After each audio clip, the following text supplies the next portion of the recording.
in the frame, members on the line, cups up in the dark. It's Welcome, bench warmers.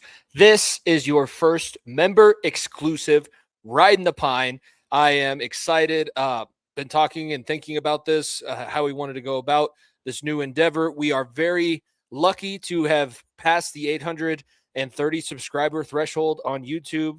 We are now able to have memberships, which means we can offer you exclusive other content outside of just the normal conversation, which is why today is a very important day. We have a big rundown. It is May 11th as I'm recording this. If you are a Benchwarmer member, you get to hear this on May 12th, so it'll be a little bit fresher. It will be coming out for our general audience that are subscribed to YouTube as well as on audio platforms on Fridays. So the perk of being a member, it is only $2.99 a month that you become a Benchwarmer member on our YouTube channel. Subscribe at FEOTB Pod. Make sure you follow all those good things. Leave comments. We've been having a bunch of debates in the comments, which we are going to get to.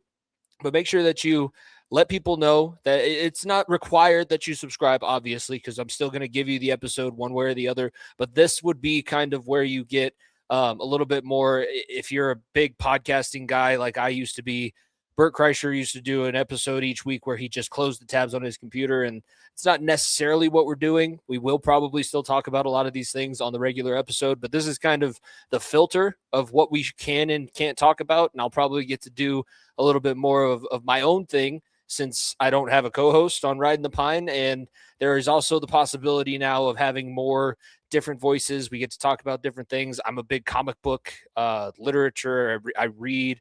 I do philosophy. It's literally endless. I feel as a social studies teacher for the past 4 years, my knowledge is it's getting deeper, but it is very broad. I am a communications and sociology major by trade, and that means that I'm pretty much interested in anything. I was telling people this weekend as I was in Nebraska that I never missed a single point in a single philosophy class that I took in college. And I don't know if that's a good or a bad thing, because if you've seen Mel Brooks's History of the World, it means I'm basically a professional bullshit artist.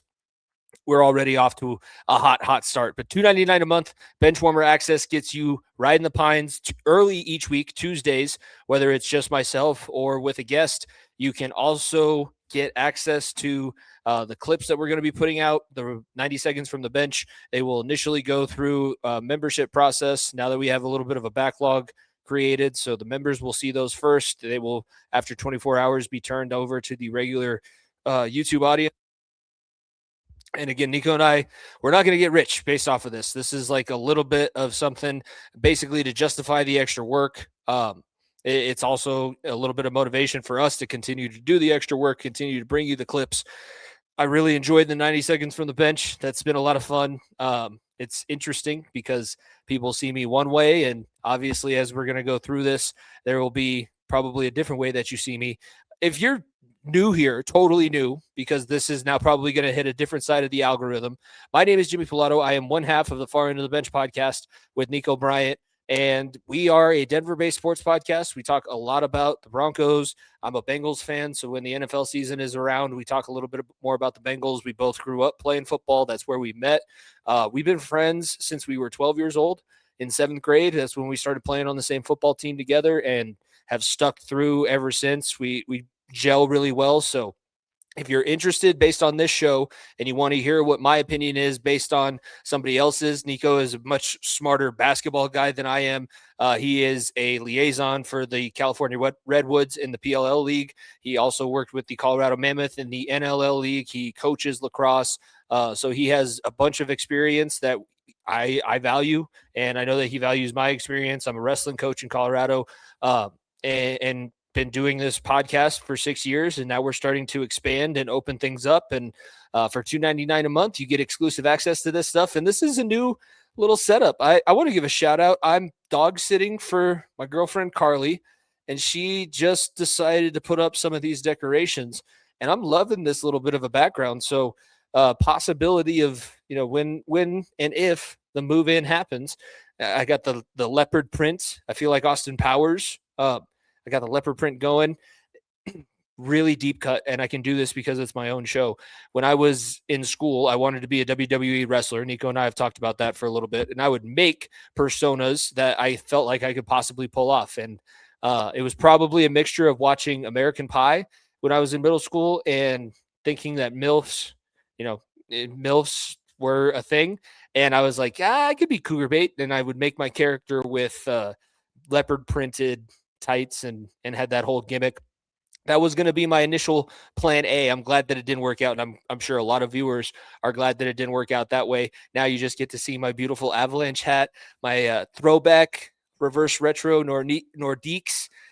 It's interesting now that we have the Montreal Canadiens looking like a wagon in the playoffs. It's going to get interesting if Colorado and Montreal end up going where we all want them to go. Quick rundown for what we're going to talk about, and we'll get into the actual episode. That was a lot of fun. I'm already enjoying this. I hope you guys are too. Hit the like button. Tell me what you're looking forward to most with this new side of the show. If you're a Benchwarmer member, you will get exclusive access, possibly a shout out, all that good stuff. When we have giveaways, you'll be the first ones to know about it. Maybe a fantasy league. Who knows? Who knows? We will talk the Avalanche Wild as we are recording this the night of Game 4. So this is going to be pretty much as last-minute prediction analysis that you will get for that series. Game 3, obviously, first game in St. Paul did not go planned for the Colorado Avalanche, and that was probably the best game the Wild have played since the first round against the Dallas Stars. So we'll talk about that. We'll look at the playoff picture. We already have our first representative of a conference finals series in the Carolina Hurricanes. We will take a look at the NBA playoffs, a little bit of salt in the wound for you Denver Nuggets fans, Colorado basketball fans. Obviously, we wish we were still going. Feel like we definitely have a chance, especially when we get to the San Antonio, Minnesota series. A little bit of drama unfolding on the NBA court. We'll take some time out of our day to look at the Mile High Sports with the NFL schedule release coming up. And the draft lottery, the Wizards will be the number 1 overall pick in the NBA draft. Schedule release is coming out this Thursday, so that'll be something that Nico and I probably, I don't know if we're going to spend a ton of time on it, but that is going to be one of the first NFL topics that we really bring back into the show. I have what I'm calling the check swing. I'm going to talk about the Rockies, hopefully, on this show, and we can maybe move it into the far end of the bench, and then some closing touches and all that good stuff. I appreciate everybody who joined. Make sure that you are subscribed, and let's go ahead and start talking about what we came here for. The Colorado Avalanche, number 1 overall seed, President's Trophy winner, swept through their first round, started off the next round of the series against the Minnesota Wild, holding home ice, a 9-6 shootout in Game 1, and a 5-2 really controlled, I'm not going to say dominated, but controlled victory in Game 2. And things were set up very nicely for what was going to be and what everybody has predicted. And it's not just myself saying this, and I'm not just putting a Central Division lens on this. This is the very best of the best in the Western Conference, and we were expecting fireworks. We were expecting 2 teams that can match each other, not necessarily star for star, but at least game for game. And what we got in Game 3 was what everybody was expecting. You didn't want this second round series specifically to go out with a whimper.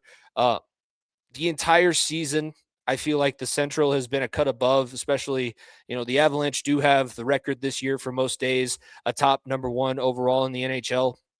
And the Dallas Stars and Minnesota Wild deserve a ton of credit.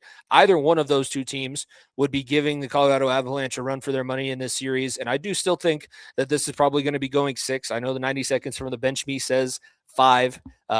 Here's a little quick tip for you as I take a sip. Rage baiting exists. And if you get caught by it and you continue to tell me that you're the only one in our comments, what does that make you? If I'm a loser and you're commenting on a loser's page, I'm going to let you fill in that blank there. Game 3 was the Minnesota Wild's best game of this series. It started out relatively quickly, 5 minutes in. Kirill Kaprizov, assisted by Brock Faber and Quinn Hughes, who both tallied absolute monster games. First game back on home ice in Minnesota. They both played over 30 minutes, and they assist the first goal. Kirill Kaprizov, that is a power play goal with about 5 minutes in. The Quinn Hughes goal next, also on the power play. Actually, that first Kirill Kaprizov, that was actually what I was going to get into. The one shining star, it's not even really a star, but the one thing that I can say is that in game 3, the Minnesota Wild did not score a single goal 5-on-5. Minnesota Wild fans, this is where you chime in the comments and tell me that Kirill Kaprizov goal was scored before they officially went on the power play. Kudos to you if you understood that. It makes sense. It's technically a 5-on-5 situation, but in the NHL and in hockey in general, when you have a delayed penalty called on the opposing team and you still have possession of the puck, what do? You pull your goalie, you send on an extra attacker, because as soon as the offending team of the penalty touches the puck, play gets blown dead and everything gets restarted. So was it a power play goal officially? No, but it was a 6-on-5 situation, and one Achilles heel outside of a brilliant start to this playoffs has been the Avalanche's defense, and specifically their defense when they're in these 6-on-5 end of game situations. The Kings scored a few goals that made things a lot tighter than I really wanted to in that first series, and we glossed over the fact because when you win, you're able to push things back to the side. I said it a couple days ago. I think that this is a blessing in disguise. I thanked the Minnesota Wild and their fan base, as whiny and obnoxious as you guys are. I thanked you for this because this was proof that some of the things that we've been doing, and the fact that Nick Blankenberg has stepped in and done what he needed to do, or as much as he can do in relief of John Schmanson, we do still need the Manimal back. We do still need things to move in a positive direction. When you win, it's hard to evaluate yourself. When you have a loss, and a loss like this, where it's the largest margin of victory. There was somebody that jumped down in the comments that said that. Officially, it is the largest margin of victory in the series. The Minnesota Wild win 5-1. Quinn Hughes, Kirill Kaprizov goals in the first period. Hartman, that was an unreal hand-eye coordination. Devon Taves gets caught in the lane, and he's doing what a defenseman is supposed to do. He's not getting out of the way. The puck glances off of his skate. The way that he angles it, it pops up and it's coming down, and it's going towards Wedgwood. And if I had to describe it, if you've seen The Sandlot and the scene where Smalls is like sticking his glove up in the air and Benny just tells him, I'm going to hit it to you. I'm just going to hit it to you. You're going to catch it. If nobody is in front of the net, if the defense is doing what they're supposed to be doing at that point on the opposite side, so whoever was out there with Devon Taves, I believe it's probably Cale Makar, and it's hard for me to call somebody out who's done so much in this series positively, but the defense does not clear out the net front presence. Excuse me. And Ryan Hartman is able to take his stick and he plays it just at his shoulder, so just right below where they would call a high sticking play. And he's able to bat this thing out of the air and takes it from going into Scott Wedgwood's glove to over the top of his shoulder. That's the third goal that he gives up. And at that point, that's the curtains for him. That's the last goal that Scott Wedgwood is going to be allowed to give up. It's 3-1. The Avalanche, at times up until this point, had looked like they had a chance, and they even get a response goal. Nathan McKinnon scores on the Avalanche power play. So no 5-on-5 goals by either team in this one. So another reason why you can jump down my throat and interact and do all those good things. But game 3, not ideal. And I'm really hoping, and it's a little bit nerve-wracking because there's been seasons when we've had this show, when we haven't had this show. There were seasons after the 2001 Stanley Cup team where they were in this spot, in this situation, on a really nice cruise track to the conference finals and possibly a Stanley Cup final. And for whatever reason, it was Dallas. It was whoever is standing in this series. It's been the Minnesota Wild before. I don't want to hear that this is going to go down like the 2014 season, because if you know anything about that season, the Minnesota Wild were a actual hockey team that should have made the playoffs. The Colorado Avalanche, it's DVOA. I don't know what the acronym stands for, but it's a stat that, like, if you use it, every single team that's won a Stanley Cup or been in the conference final has been at a certain level. And that is the lowest level of DVOA that a playoff team has had since they started doing analytics in hockey. That team literally got everybody into overtime, collected enough loser points to make the playoffs. And then that first round, that was not necessarily supposed to happen. And then the second round, they go up 2-0. You have a lot of energy, you have a lot of excitement, but you just run out of steam. I don't think that it's that scenario. Did the Minnesota Wild find a strategy that works? Yes. The Colorado Avalanche were kind of stubborn. Honestly, at a certain point, I feel like they kind of packed it in because you do need to lose. When we talk about the rest of the playoffs, I'm not going to sit here and say that Carolina sitting at 8-0 means that they have a worse chance of making the Stanley Cup final, but you have very limited experience now with adversity in this playoffs specifically. And with this team, you now have the adversity. You have been shown that you can be beat. You don't shit daisies and everything that comes out of your ass isn't all sunshine and rainbows. You actually have to address the bad things, address the problems, push guys out in front of the net. And game 4, I'm expecting an emotional response. I'm expecting a technical response. I'm expecting a schematic response. And the Wild will still probably play a very good game. This, of any game so far, has all the makings of an overtime matchup, and it's going to be a nail biter. It's tough throughout. It could go either way, but this one will dictate how the remainder of the series goes. If Minnesota serves home ice and they get the series back to Colorado for game 5, 2-2, now we're in a more precarious situation. Now they have established this is the way, this is the routine, this is how you beat the Colorado Avalanche if you're the Minnesota Wild. They can do all of those things tonight if they do the same strategy, keep players out of the middle of the ice, and have their stars go on a scoring streak. Hasn't necessarily always been the case. The Avalanche have been shown to shut this team down or possibly be able to score with them. Wallstead had the best game of his series so far and probably the best game of his playoffs. He saw about 45 goals and only let in one of them, and that one his guy pushed an Avalanche player on top of him, so it wasn't even like it was that bad. He had a couple really good saves early on. The one on Drury is probably what turned the game in the favor of the Minnesota Wild early. But it's not like things were totally dire straits. It's one game. You still got to win 3 more. The Avalanche have to win 2 more in order to move on. One of them could be tonight. If it is tonight, going down 3-1 in a series like this, you still may push it to 6. But I think back to that 2022 Cup run, and I'm sure you're tired of hearing about it. And yes, it is a different team.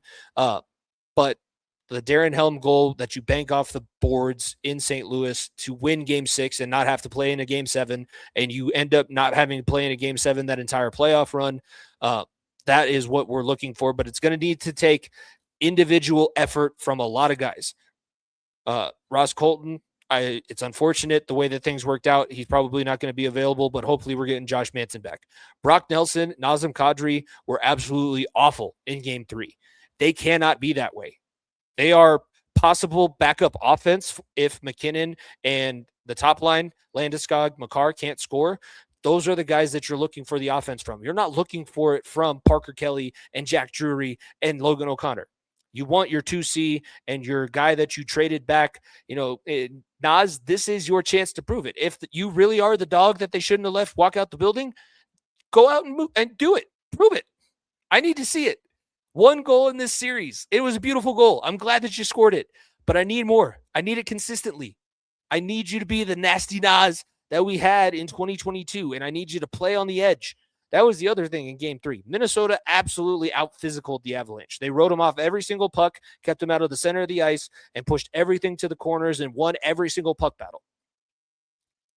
I have to believe that this team is professional enough to form a response. Jared Bednar is a good enough X's and O's coach, and he now has the fodder of what he needs to go into these film sessions and say, hey, you need to back check. You need to push guys out in front of the net. These are all the things that we did when we won. These are all the things that we did as we were winning through this playoff series. These are all the things that we didn't do on Saturday, and this is what cost us. And still, if you don't go to the box 3 times, that's a 1-goal game. You hope for more stops from your penalty kill. You hope for a little bit more success from your power play. But if you just stay out of the box, that is a 1-goal game because Minnesota couldn't score 5-on-5. The last question that I have for this series, and I'm interested to see how it'll go. I missed the boat. I was going to make a clip saying that Bednar won the staring contest with goalies because Wallstead got pulled and Gustafsson got beaten pretty easily with a few softies. So I missed my train on that one. I'm interested to see what you guys are thinking as now this game is played out.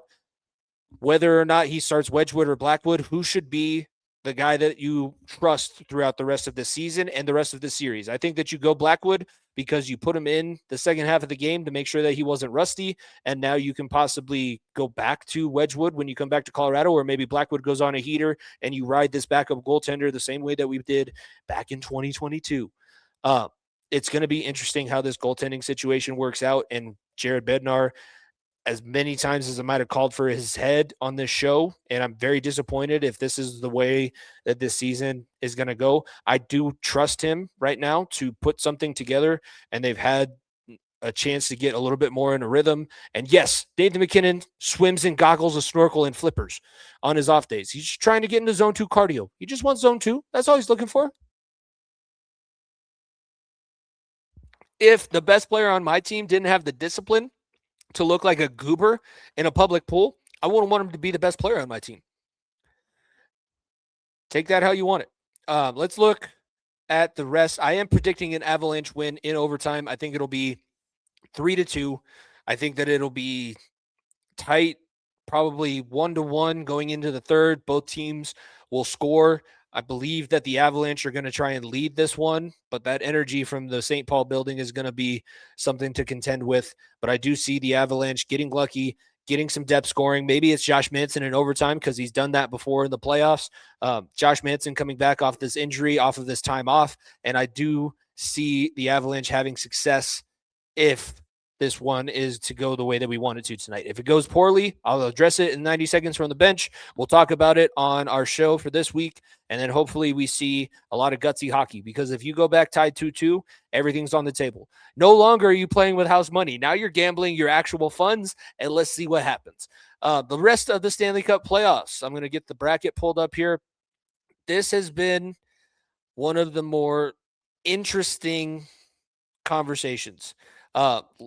I was about to address it, and I was going to bring it up with Nico, and I'm glad that I didn't, because the first round of the playoffs, outside of a few series, it was the Carolina series, it was the Colorado-LA series. Outside of those two, everything was very competitive. They win at least 6. Nobody had a sweep or a gentleman sweep outside of those top 2 teams. Now we're starting to see a little bit of the difference here. The Flyers should not have been in that situation. You got to give it to them because they're young. They have a young system, and they're trying to figure things out. And they were able to beat a team in Pittsburgh that has Sidney Crosby, Chris Letang, and Evgeny Malkin on it, and they beat them pretty convincingly. You know, I know that it went to 7 games and it ended up being in overtime. I feel like that's more the youth than the talent.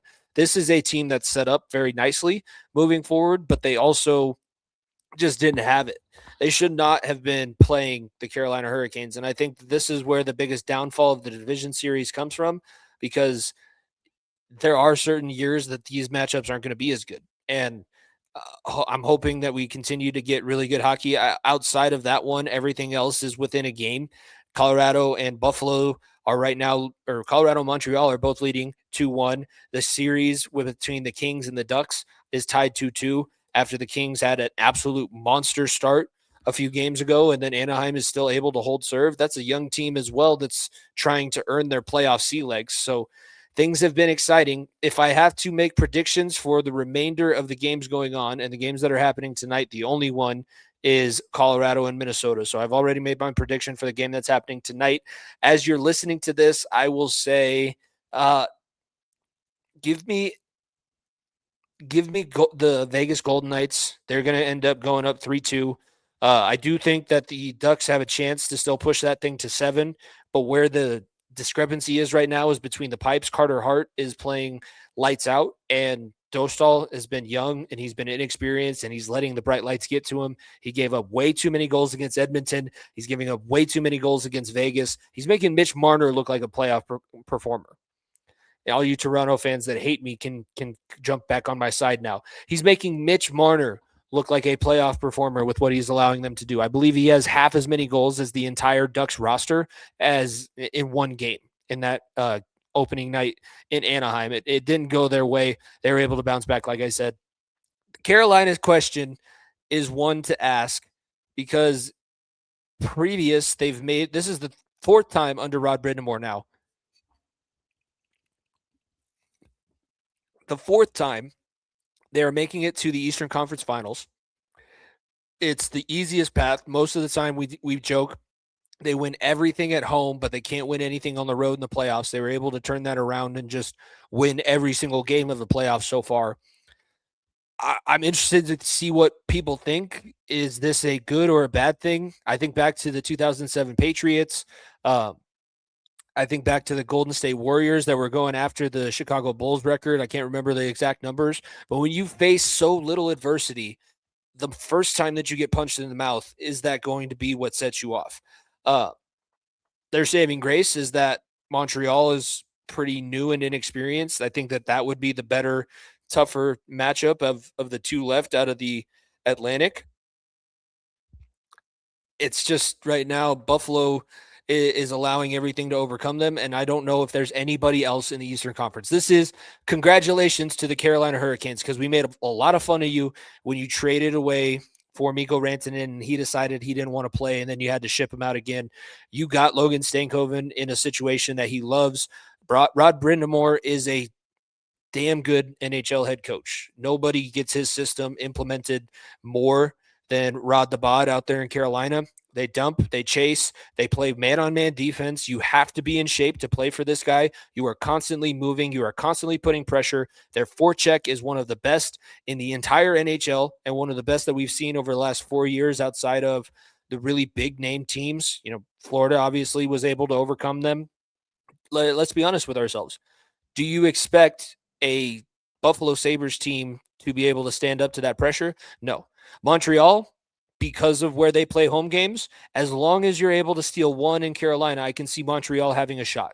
So if I'm going to make a prediction, I do think that the Canadiens are going to get past the Buffalo Sabres, as much as it pains me to say. And I think that the Canadiens will beat the Carolina Hurricanes a few games, maybe get 3 and possibly make it a 7-game series. But that will be where we really learn if Carolina is for real, because you have faced no adversity up until this point.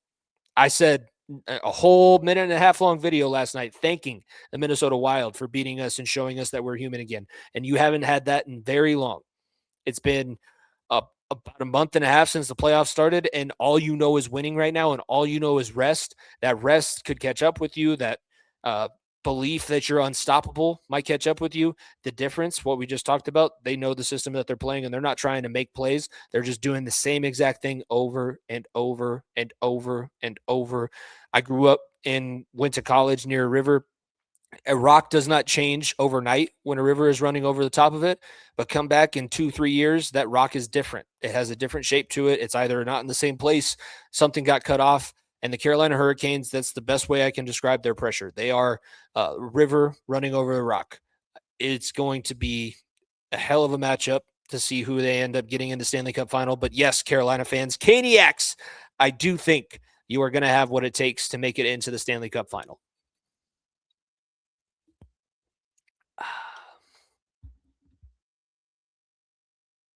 Well, that was fun so far. Talked a little bit of hockey. Obviously, that's what I'm better at. I play. It's crazy because not only is it my sport that I know much better than the one that we're about to address, but even video game wise, I've tried. The best basketball game I ever had was back on my PlayStation 2. It's NBA Street Volume 2. The 3-on-3 is probably what sold me on it. The massive difference in the physics. It was out there. It was an arcade game. I'm so bad at 2K. It's not even funny. I can literally play almost any other game and be decent at it. I will suck all day long and twice on Sunday at 2K. So it's not even that I can't do basketball in real life. I can't play virtual basketball. When I watch NBA basketball, I hate the fact that they're always trying to go to the line. I don't like the way that they handle themselves. They make so much money, yet they act like they get paid nothing, and they're just working so hard. They got to play 65 games to be eligible for postseason awards. I got to take a load management day, but I can't. I want to win that MVP. So I get the $180 million contract instead of the $40 million guaranteed contract.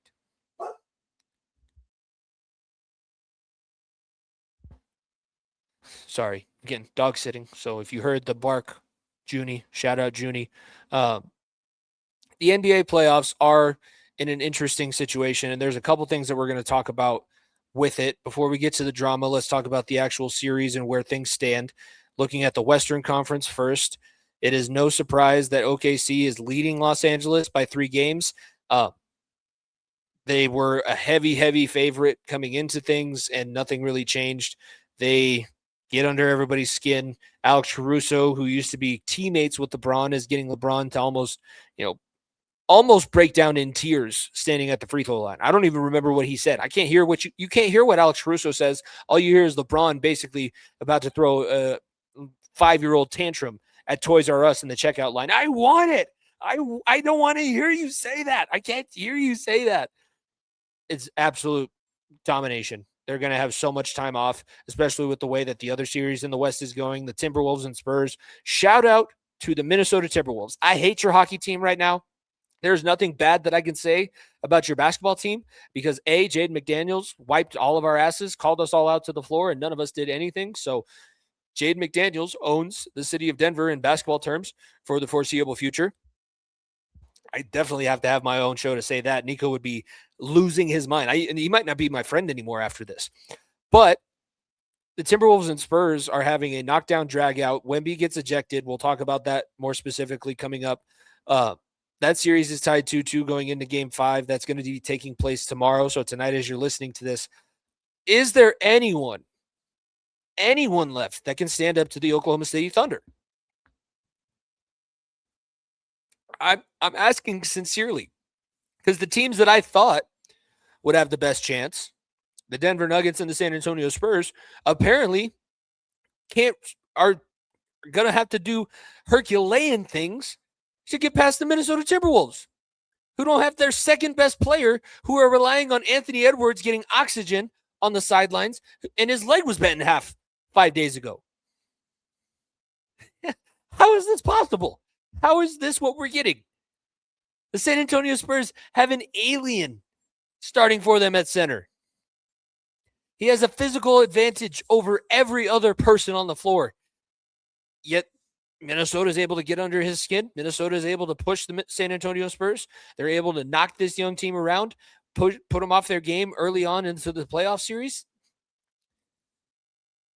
There's nobody touching the Thunder. And I'm going to refrain from talking about NBA predictions on this show for a little bit because goddamn was I wrong. I said the Nuggets or the Spurs are the two best teams to upset Oklahoma City. There ain't no team that's good enough to upset Oklahoma City. And guess what? They're not even going to be battle tested this year because they're going to end this thing in 4, at the worst 5, and be able to sit out for another 4 days while San Antonio, Minnesota have that street fight out in the parking lot. I don't like the way that they play, but it's undeniable. It's successful. It's a good way of doing things. It's a good way of doing business, and they are reaping the benefits and reaping the rewards. So kudos to them. In the Eastern Conference, we did also have yet another sweep of a Philadelphia team. Philadelphia is just not having a good go of things right now.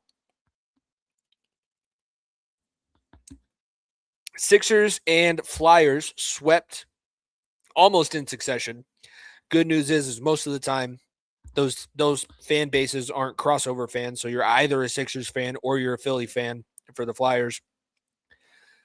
All I can say is you have football season coming up, and you got Mekhi Lemon to pair with Devontae Smith because it's been bad. And when we get to baseball, we'll look at all of the standings. We're going to focus mainly on the Rockies for the check swing, but the Phillies have not had a good go of things and getting swept in both series. Not just swept. I have a cousin, Zach, who is a big listener of the Far End of the Bench. He's done a ton of stuff with us. He's participated in almost every competition that we've done. So I owe him a lot for the attention and for everybody that likes the things that we do in the content. And he's made things for us. So I appreciate him and shout out to him. He lives in Philadelphia because he works at the Liberty Bell. He's worked at national parks for a long time, and that's his most recent stop at the national park circuit. And he was at the Philadelphia game with his girlfriend, and I'll probably have to have him on for at least a conversation coming up soon because it said it was 70-30. I would like to know what it felt like from somebody who was actually in the building in Philadelphia. Everybody said it. The Knicks were going to take over the Philadelphia building. Joel Embiid tried to implore people in Philadelphia to spend every single dollar that they have to try and block the New York Knicks. It just wasn't enough, and they couldn't hold enough seats to not make that feel like Madison Square Garden West. That's the real kicker. That's what Philly fans are going to be most upset about. Yes, it sucks to get embarrassed and swept in 4 games and to not be competitive in any single one of them. You had Karl Anthony Towns looking like a prime Dennis Rodman in the paint. It sucks to have all that happen, but the fact that you had your home arena invaded, taken over, and absolutely washed out, like, you almost have to slap a TVMA rating on what happened in that series. That's how bad it was. So the New York Knicks move on to the Eastern Conference Finals. The Philadelphia 76ers get sent home. The Eastern Conference now is awaiting the series between the Pistons and the Cavs. The Pistons lead 2-1. I would love to hear what our guys out in Ohio, our fans that tune in to us because they've heard us on Ohio Sports Talk or heard Jordan on this show. How are you feeling about the Cleveland Cavaliers? Because it feels like now you're approaching 76ers territory. You're now at the point, you've gone through this process, you've built this team, you're supposedly having all of these playoff expectations over the last few years, and you are stuck at the second round glass ceiling. It can't happen. You have too much talent, and you're playing against a team that has never been there either. Cade Cunningham is becoming an NBA all-star in front of your eyes, and that is going to be what sends you home and knocks you out of this playoff run. That can't sit well with what this team is trying to build. So I will be interested to see how basketball fans feel out in Cleveland, especially because you're not going to have LeBron to cheer for if you're somebody that is okay with cheering for LeBron anymore. He's going to be eliminated very shortly, and he might be eliminated on a similar date as your Cleveland Cavaliers. So again, update for the playoff series so far. OKC leads Los Angeles 3-0. Minnesota and San Antonio tied 2-2 in the West. In the East, Pistons ahead of the Cavaliers 2-1. And the Knicks sweep the Philadelphia 76ers, earning a spot in the Eastern Conference Finals. And we are moving right along. That was a lot of fun. I'm glad that I took a little bit of time. I know that I didn't spend near as much time on basketball as I did for hockey. And I had the one video last week of why I don't cover the NBA. And I feel like I did a pretty good job of explaining it there too. But I'm going to try and get better. I'm going to watch some more games. I love watching playoff basketball. I can't watch regular season. I will try. I'll at least here's my guarantee. And this is where you need to sign up for the member exclusive because you'll hear this before Nico hears this. I will commit myself to watching all of the Denver NBA Cup games, or at least seeing the highlights, because I haven't watched a single moment of NBA Cup. I will watch all of the Denver NBA Cup games, and I will watch the semifinals and the finals of the NBA Cup to see how that thing shakes out, because I'm interested to see if it's anything different, and that's what they're trying to do. They're trying to get new and different people involved in what they call the greatest sport in the world and the second most popular sport outside of football, according to all you European people. Hopefully the European bench warmers tuning into this Ridin the Pine episode.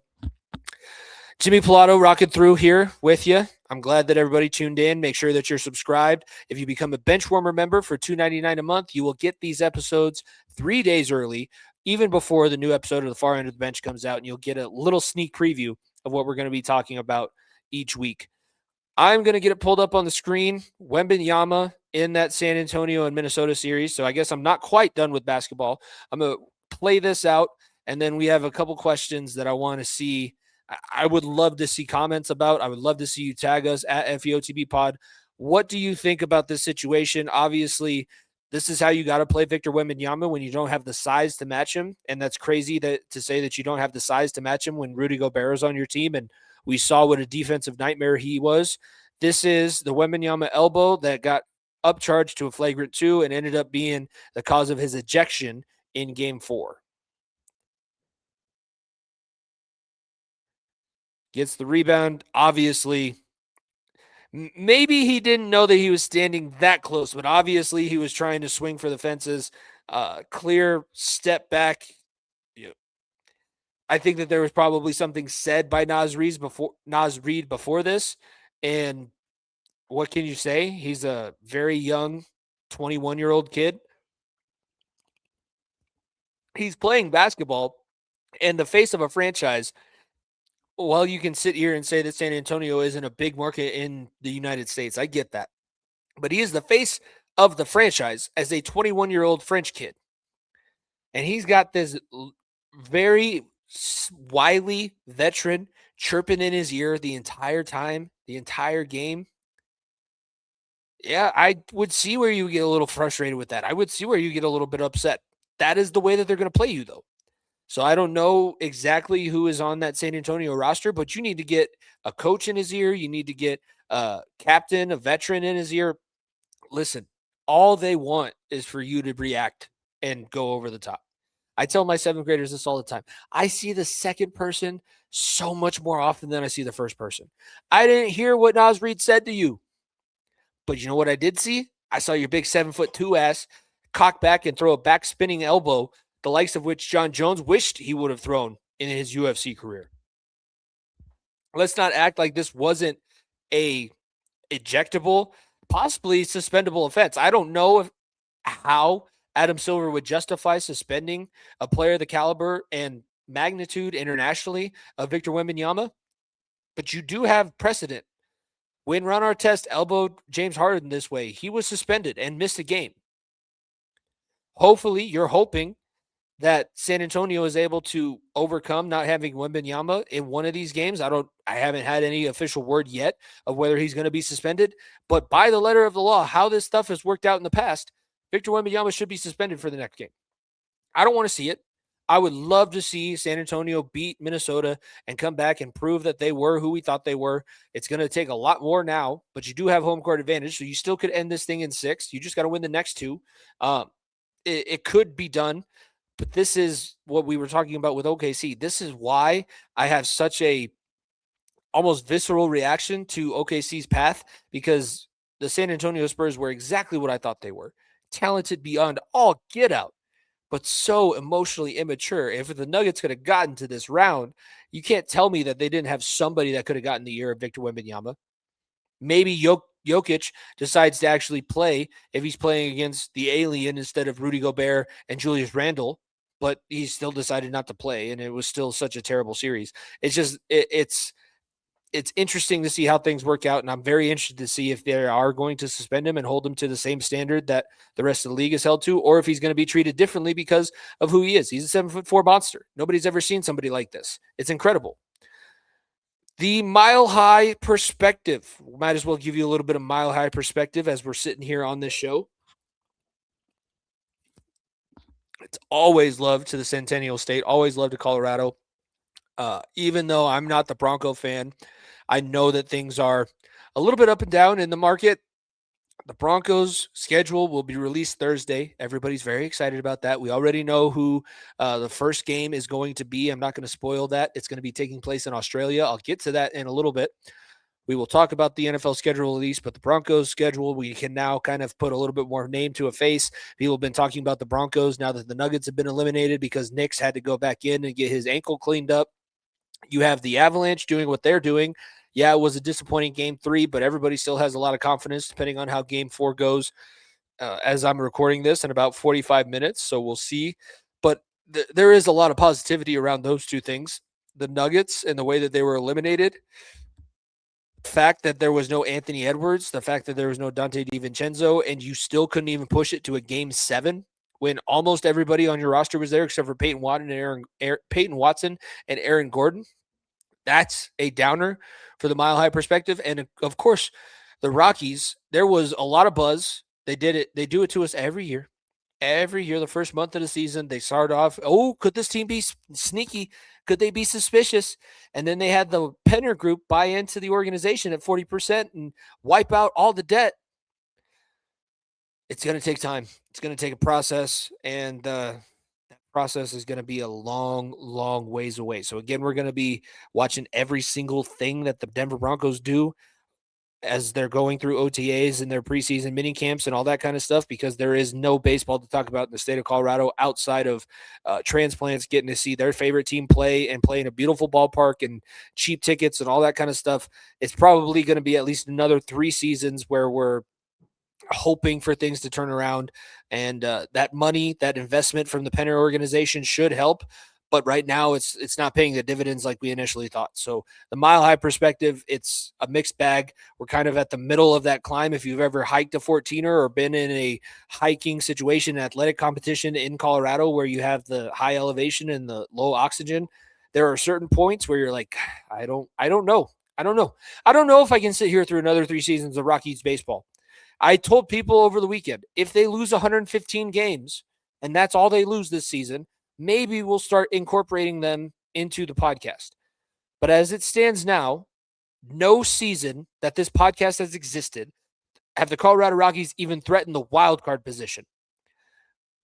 No season in the last 27 years, 29 years, almost 30 years now that they've been a professional baseball franchise have they won their division and made the playoffs outright. They've always only been a wild card, and they continue to just all they're there for is to make money on the ballpark and to have a cool thing to do in Colorado. And there's enough people that are willing to do that to sit through the drudge. I'm hoping that we don't have to add another layer of misery. I'm really hoping that we don't get a 2021 repeat. I've talked a lot about 2022. I haven't brought up 2021 as much, but that was the season. The Nuggets get beat in 4 games in a row. The Avalanche get beat in 4 games in a row. It ended up being back days of a Colorado sports team losing in the playoffs until they were both eliminated. And then we were scrambling for content from there. So I really hope that that's not where we're looking. That thought's always in the back of my mind. I have confidence in the way that the sports outlook is looking, but there is always that little bit of hesitation because these things do change and they change quickly. The Broncos were in the AFC Championship, possibly a starting quarterback injury and a fumble and a terrible play call in the red zone and not kicking a field goal away. And now that you say that all out loud, it's maybe a little bit further away than people are thinking, but you were those things away from being in the Super Bowl. It could all change, and you might not make it back there, or you might make it back to a certain level of the playoffs and things don't go your way. But that's where we're sitting right now, and that's kind of where I'm at with the way Colorado sports, especially on the professional side, are looking. We do want to shout out the Denver Pioneers, again, winning a national championship, always making sure that we have some sort of championship to root for on this show. And I'm going to say it early. I know that we'll talk about it again when Nico's on the show. He was out there for the opening weekend of the PLL, but the Redwoods start off the season with the win. They were in the Champ Series last year in the playoffs. I would love to have another successful PLL season to cover, especially with the Redwoods. Roll Woods, and we'll go on from there. Speaking of, I'll just go ahead and say this. The Wizards win the NBA draft lottery. They get their first number 1 overall pick for the first time since John Wall. So it's been a long time. The John Wall. Let's talk about the NFL schedule release. Why not? The schedule will be released in its entirety on Thursday. And up until that point, we're going to get leaks. We're going to get the NFL pulling us back in. They have us on a leash. Everybody wants to say, oh, I can stop it. I can quit the NFL anytime that I want. And then we have things like this happen and this week, and they completely take over again.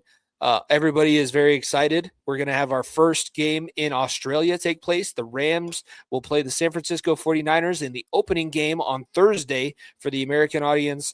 That'll be taking place at 8:35 Eastern in Melbourne, Australia. It's 14 hours ahead of New York, 17 hours ahead of the California states, which these two teams are representing, but I get why they did it. It's the least amount of travel that they can do because those two teams are on the Pacific coast, and if you go through the Pacific Ocean instead of around the continent, it's a lot easier of a flight that way.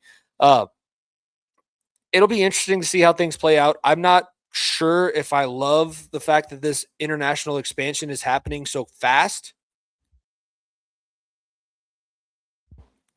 While the NFL is continuing its global domination, I think that the way that the next Olympics work out when we have the flag football in it, because as much shit as we gave the flag football thing, it got a lot of attention. So if the Americans win flag football, or it honestly would be better for the international NFL if the Americans lose in the upcoming Olympics, because then you have this ability of showing, hey, you won the Olympic gold medal in flag football. Why don't we have 2 or 3 games get played in your country? How many soccer stadiums do you have? How many times can you pay us for rights to this game? So the NFL schedule, as much as I don't like it, it is moving more international. There is going to be more travel. I don't know if it's going to be at the sacrifice of practices or games on the schedule, or if they're going to keep it at 17. Those are all questions that are above my pay grade, but that's where I'm kind of sitting right now. The other thing of note out of the schedule, the Sunday Night Football opener is going to be an NFC East matchup between the Dallas Cowboys and the New York Giants. So Dallas continues its media dominance over the NFL. Jerry Jones still, even though I can't remember the last time that I even cared about a Cowboys season, they are going to be something to watch. They got Caleb Downs and a couple decent draft picks in this one.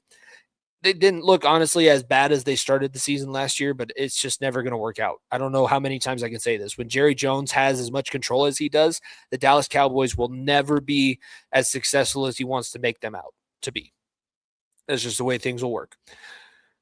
We'll talk more about the schedule release on the actual episode coming out. We're getting to the end of this Ridin the Pine, and we get to talk about the check swing, the Colorado Rockies. I'll throw it up on the screen here. Don't puke if you're listening to this as I describe it. If you're watching because you're a Benchwarmer member and you're seeing this early, please do not vomit. Vomit is bad for your computer screens or your phones, wherever you're watching this. The Colorado Rockies nuzzle their way into their normal spot, the basement of the NL West.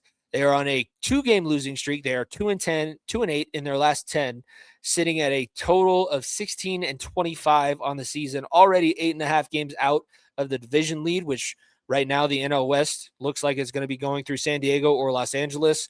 The Dodgers, once they get a little bit healthier, I think they'll be fine. But the Padres have a lot of star power, and they've been expected to do something like this, moving in this direction for quite some time.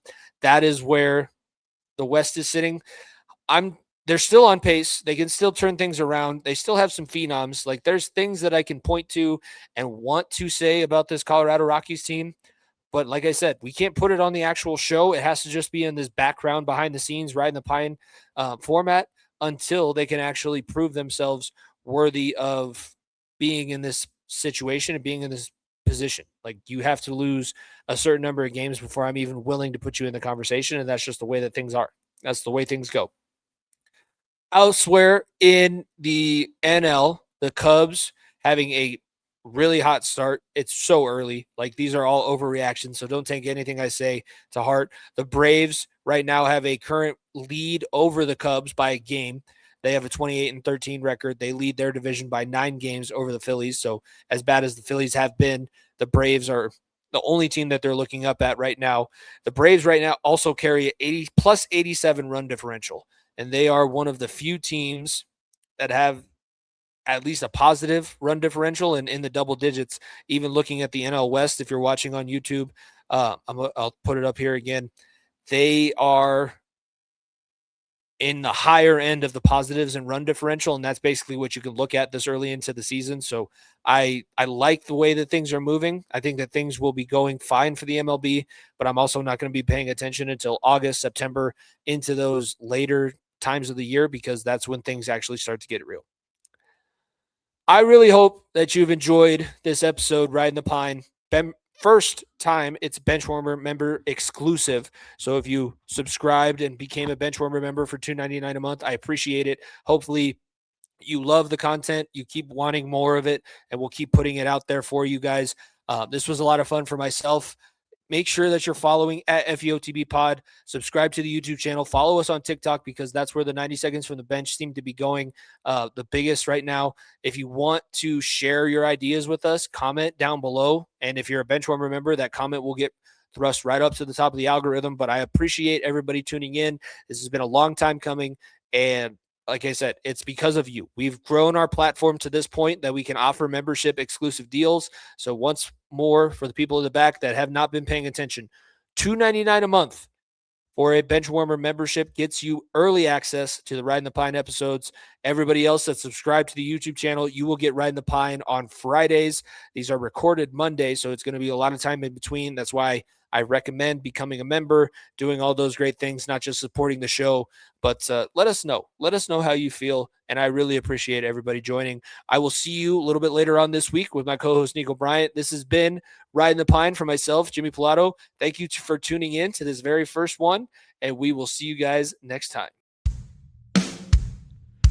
If you don't stay down and you never quit, come on over here. can sit on the far end of the bench.